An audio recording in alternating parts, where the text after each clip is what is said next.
The same thing applies when you have fractions. Here you say, okay, one's positive, one's negative, which do I have more of? Well, you can't tell right off the bat. You need, with addition and subtraction, to rewrite each of these over a common denominator. And 3 and 4 both go into 12. So let's convert these fractions.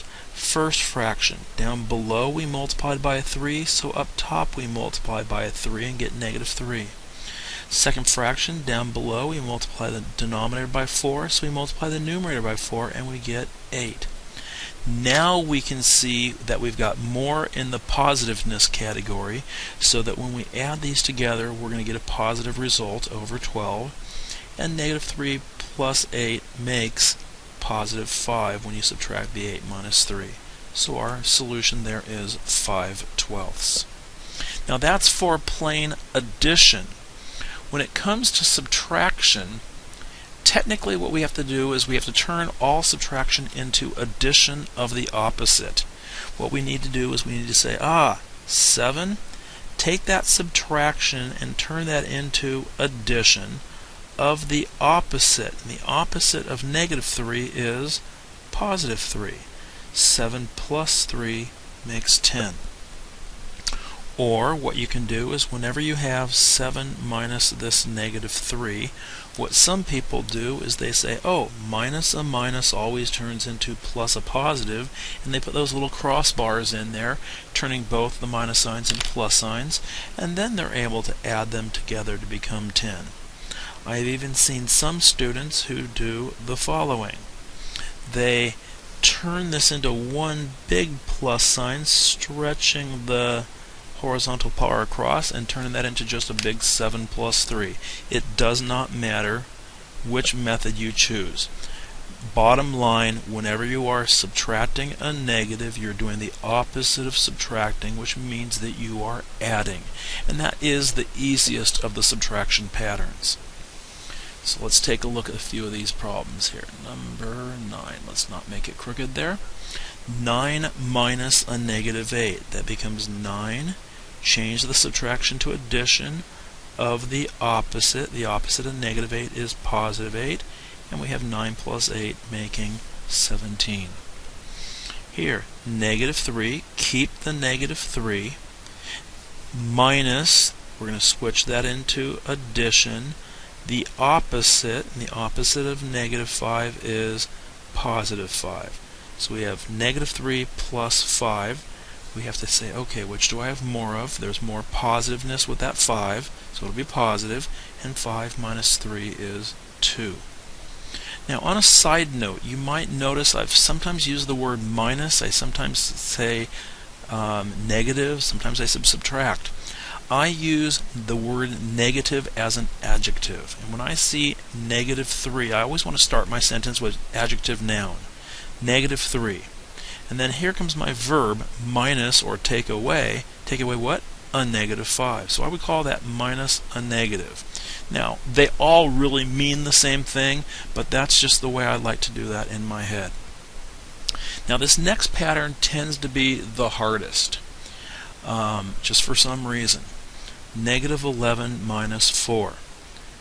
Negative 11, the minus turns into addition, and the opposite of the 4 is negative 4. Negative 11 plus negative 4 makes negative 15. And by the way, I put parentheses in there, and I've kind of been doing this naturally. I need to describe what I'm doing. Basically, positives and negatives don't like to touch each other. They're like repelling magnets. And we don't like to have two of these operator symbols right next to each other, and that's why I've written the parentheses. Here, 14, that's the whole number 14. The subtraction is going to turn into addition of the opposite. The opposite of positive 7 is negative 7. Now we have an addition problem instead of a subtraction problem.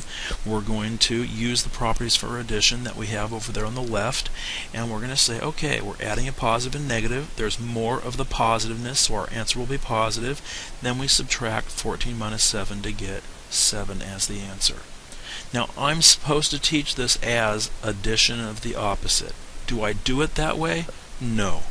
Should you? Probably yes for starts, and then you will develop your own way of looking at the problems yourself. Personally, I use money. I say, oh, negative 11, I'm $11 in debt. Take 4 more away, I'm further in debt. Here, $14 is what I have. Take away $7, I'm down to $7. In this next case, I'd say, ooh, negative $7.20. Take away more money. I'm further in debt, so my answer is going to be negative. And then how much? $10.70, or 10.7. Technically, I'm supposed to teach that as negative 7.2. Turn that into addition of the opposite, and the opposite will become the negative 3.5. And then negative plus negative makes more negativeness.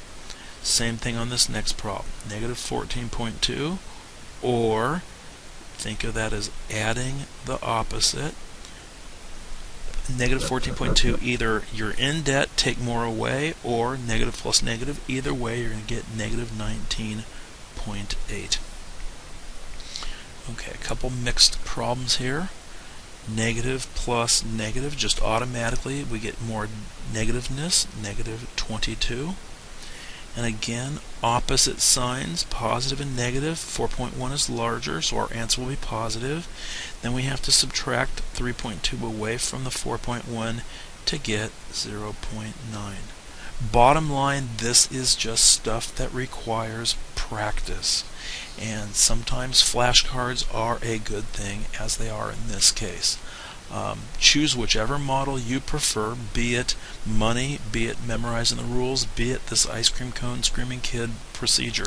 Whatever you find the most successful is what you want to go with. The speed will come.